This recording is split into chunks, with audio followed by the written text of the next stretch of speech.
But we're going to whiz ourselves over now to Minister for Brexit Opportunities and Government Efficiency, Jacob Rees-Mogg, who joins us now. Thank you so much for joining us, Mr Rees-Mogg. Well, what do you make of this? It's tarnishing for the Prime Minister's reputation. It's a bad luck for the Conservative Party as they go into these by-elections, surely.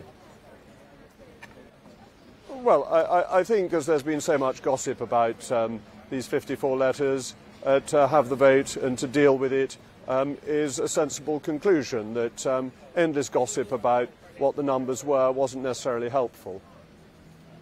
And, you know, I'm not going to get you to speculate as to what the result might be. I know I'm not naive enough to think you might give me that answer. But the reality is, regardless of how much the Prime Minister wins by, if he does indeed win, Sir Keir and the Labour Party will be rubbing their hands, because they'll always be able to say, for the life of this Parliament, that, you know, Boris Johnson's own MPs don't even trust him, so why should the country?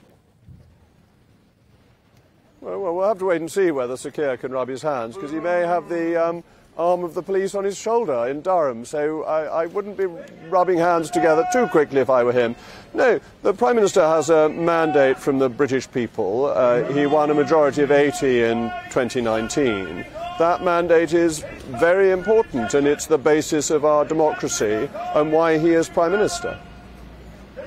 I wonder whether or not some Conservative rebels might be careful what they wish for here, because Boris Johnson, whether or not people think he's a relatively flawed chap, we've all got flaws, let's be honest with you, you know, he is a winner at the ballot box. He does win, even when it seems improbable. And actually, is there somebody else waiting in the wings who can be as much of a vote winner as Boris Johnson?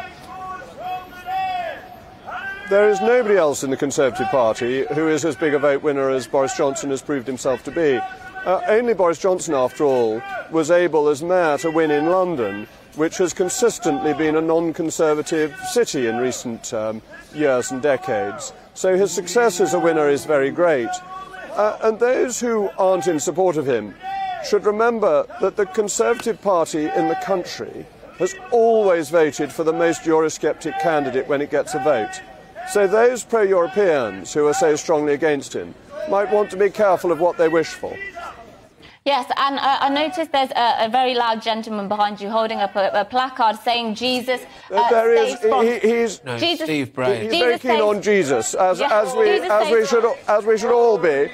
And now he's got into a competition with Steve Bray. So yes, it's all indeed. a bit I prefer that guy. But look, I know you're a religious man yourself, and you know, let's talk about forgiving Boris Johnson and Boris Johnson repenting. Do you think actually many of his MPs, by the time this leadership, this vote of confidence comes round later, they might just decide to forgive Boris Johnson for all his trespasses, shall we say, because we are in a cost of living crisis and they want to get on with the job? Well, look, none of us is without fault, and I think we all recognise that in political life, and that it's important to look at the overall picture as to what the Prime Minister is doing. And if you think of delivery on Brexit, of getting the country out of COVID sooner than other economies, and getting a Western alliance together over Ukraine, the Prime Minister's success as a leader who gets the big issues right is very great. And therefore I would encourage Conservative MPs to back him. OK, all right. Now, look, obviously a lot of this centres around Boris Johnson's integrity, and that's the noises coming out of some Tory rebels, his integrity and honesty. Can I just ask Mr Rees-Mogg, with the best will in the world, you are a Conservative man through and through, you love your party, you would be stood here now defending absolutely anybody, wouldn't you? It's not just Boris Johnson. No, only Boris Johnson. I didn't exactly defend Theresa May, so no, I back the Prime Minister because I believe in him. I believe he is the best leader for the country. And he is a winner who delivers Conservative policies. And I would have thought many of your viewers would want to back him too, because he delivers for them. He's on their side. Look, you're absolutely spot on. Well, you see, now should... Go on. It's so difficult here, so if I could just say one last thing. Yeah. Should a small group of MPs overturn the mandate of the British people? And I really think that would be very unwise. And dare I say rather arrogant, because it's assuming that real votes of real people don't matter, and it's all about ultimately overturning the 2016 referendum.